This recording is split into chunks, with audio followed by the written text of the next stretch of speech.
Today, how far will the contempt go?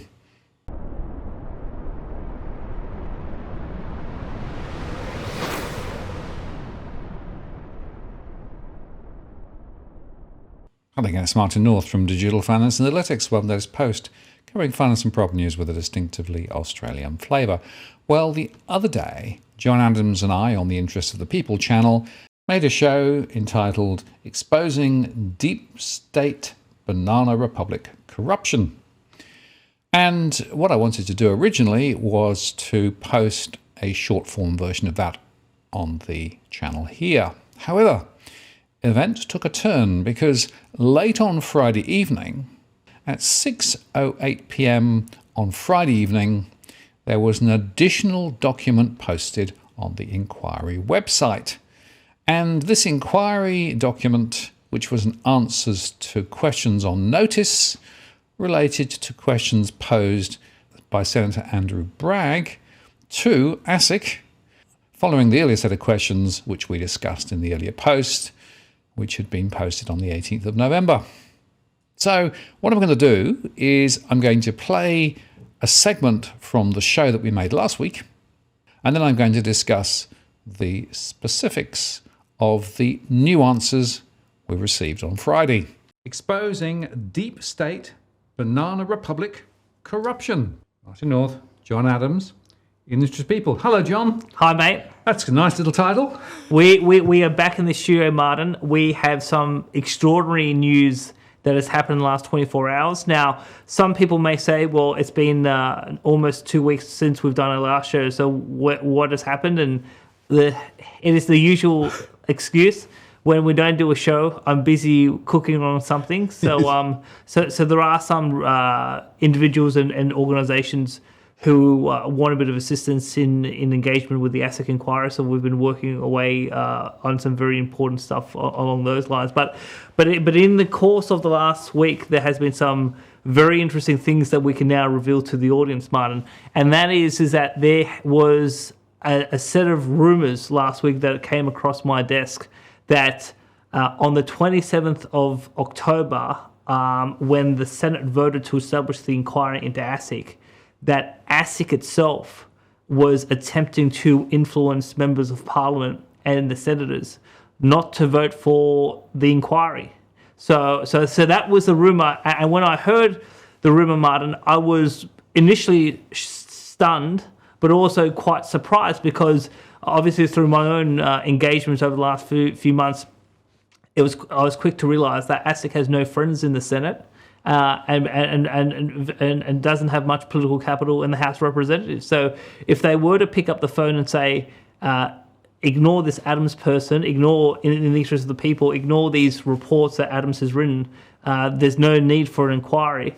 Look, when these rumours were put to me last week, I said, well, who would they call, and what utility would that yield? And it was put to me that ASIC had the perception they had some friends, but obviously when they picked up the phone, according to the rumour, if they had picked up the phone, they soon realised that they didn't have friends, and obviously the vote went according to 43 to 20 to establish an inquiry, and obviously we have the second inquiry at a different committee, and that committee has yet to call for public submission. So whatever attempt that ASIC attempted to do to interfere in the proper functioning of Parliament, if that was to be true, it didn't work. And just to say that vote against, of course, that was by Labour, who was supporting their own alternative version of an inquiry. So it wasn't like they're against an inquiry, they just didn't want that particular flavour of the inquiry. Exactly. So pretty much across the Senate,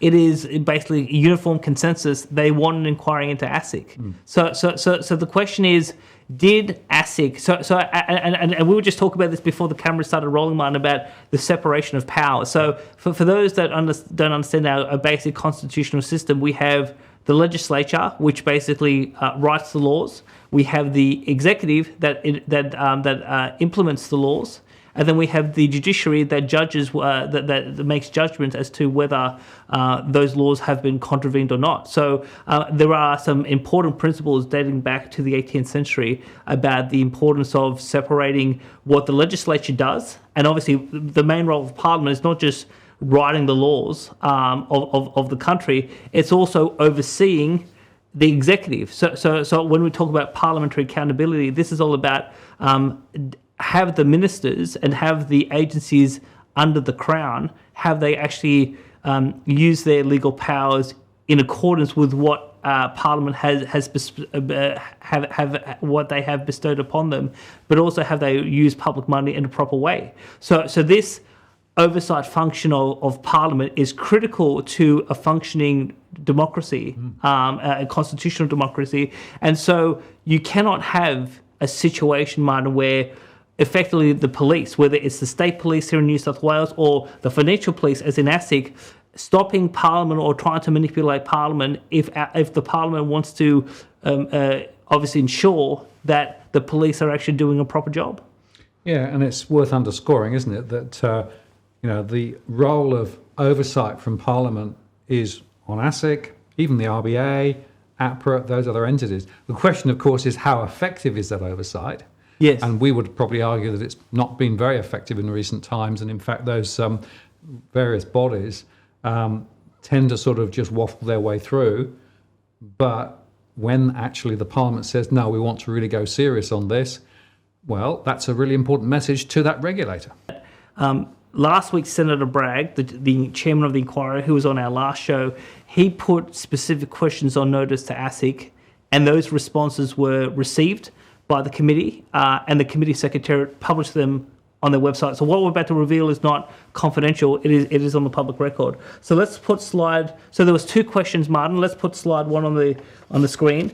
And so this is the question that Senator Bragg asked ASIC on notice. Question: did ASIC undertake any engagement with members of federal parliament in relation to this inquiry before it was considered by the Senate?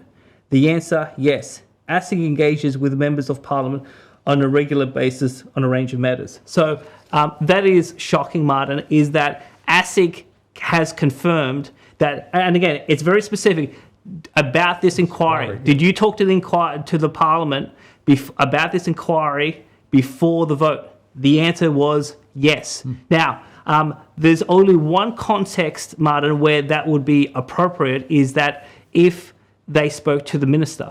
So ultimately, the chairman in terms of ASIC has a relationship within the confines of the executive branch of the government to the minister. So if the chairman of ASIC spoke to the treasurer, Jim Chalmers, or the assistant treasurer, Stephen Jones, in relation to this inquiry and the government's feelings about the inquiry, etc., that would be, in my view, okay.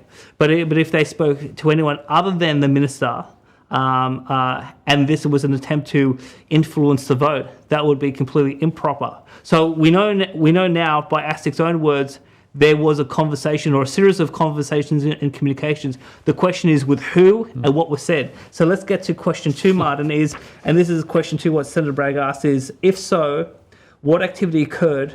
Please supply any emails, text messages, or messages on any other platform between ASIC commissioner and staff and members of federal parliament and their staff. So this is ASIC's response. While ASIC will be fully open and cooperative with the committee, it is not appropriate for ASIC to disclose its regular communications with parliamentarians and their staff. Now, that is a completely outrageous response from ASIC because, again, ASIC says we have regular communications. This series of questions was not about regular communications. This was about, did you talk about the inquiry before the vote and what did you say? And they refused to be completely transparent and open with the Parliament. And this is so when we talk about the deep state, I mean the deep state in the US or the deep state in this country, who is the deep state? It's the senior bureaucrats who are there on lifetime appointments who basically really run the show. I mean, politicians, having been a bureaucrat, I know the attitude in Canberra. Politicians come and go, but these bureaucrats stay in these roles, particularly senior levels, for 10, 20, 30 years, and they're the ones that really run the country. So when politicians come along that the bureaucrats don't respect, and the politicians say, well, I don't think you're doing a good job, I'm actually going to hold you to account. The deep state in this country attempts to circumvent the role of Parliament, circumvent that accountability, and obviously if they've done something wrong or if they haven't done a good job, they will basically want to avoid that scrutiny so they can continue in their senior roles on $500,000 plus and obviously continue the status quo. And so we know now that the deep state at ASIC attempted to engage in tactics which we would see in a banana republic, where you see the cops basically saying to the politicians, don't you dare look at our activity. We're trying to, we run the show, the police run the show, and that, Parliament has no role in actually overseeing or critiquing in terms of what the police does. But that is exactly what has happened here. Now, given how serious, Martin, this is and how outrageous it is, this morning I have written formally to the committee, and you've seen a copy of my letter. So I've asked the committee, in order to preserve the integrity of the inquiry and of Parliament, and to ensure that Parliament is, independent and can't be influenced by deep state bureaucrats, I've asked for the committee to either hold a special public hearing demanding these ASIC officials to come to Parliament and answer the question, what did you say and who did you say to about the inquiry before 12 p.m.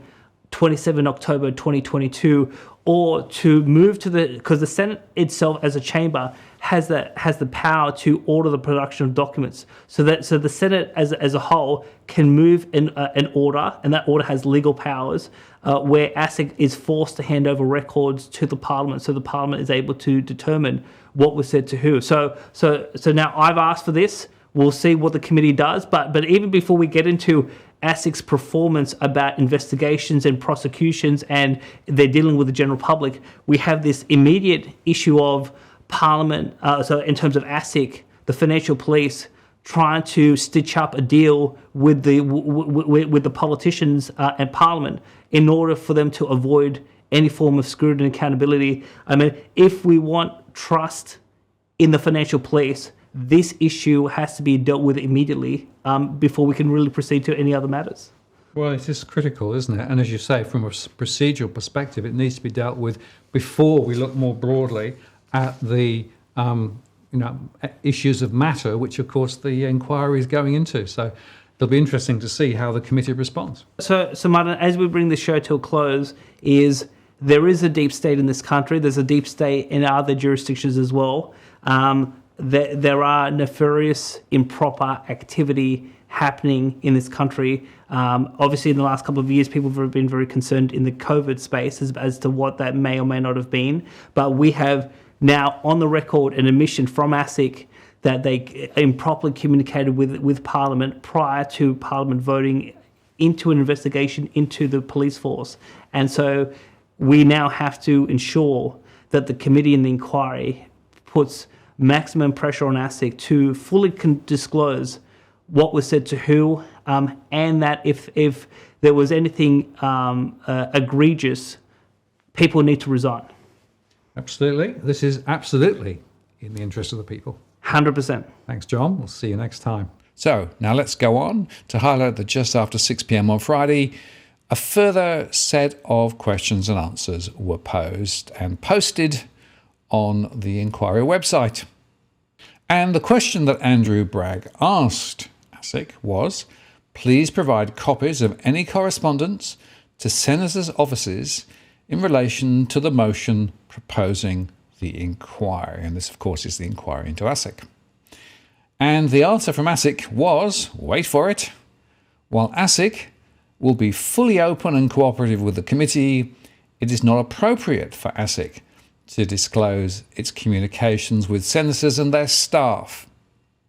So it's a big two fingers, frankly, to the parliamentary inquiry from ASIC, and I hope Andrew Bragg continues to push, because it seems to me that ASIC is essentially being, well, disingenuous at very least with regard to the inquiry. They didn't want it. They tried to resist it.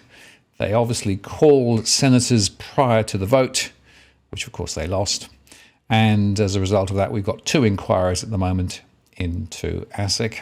I hope Andrew Bragg continues to push, because frankly, ASIC is not telling us the full story. Who did they write to? When did they write to them? Who did they speak to? When did they speak to them to try and block the inquiry which is running currently? Final point is if you have a story to tell about ASIC's failings, either to you personally or to your family or to people who you know, there is a great opportunity to make sure that you make a submission to the inquiry through the website, or indeed you can reach for Andrew Bragg directly, who is very open to receiving communications about precisely this question. It's a big deal, I think, that senators are actually now asking hard questions about ASIC and its role. And there is a link to the earlier show where John Adams and I actually interviewed Andrew Bragg, where he specifically said, if you've got stories, tell me. I'm Martin North from Digital Finance Analytics. Many thanks for watching, and I'll see you again next time.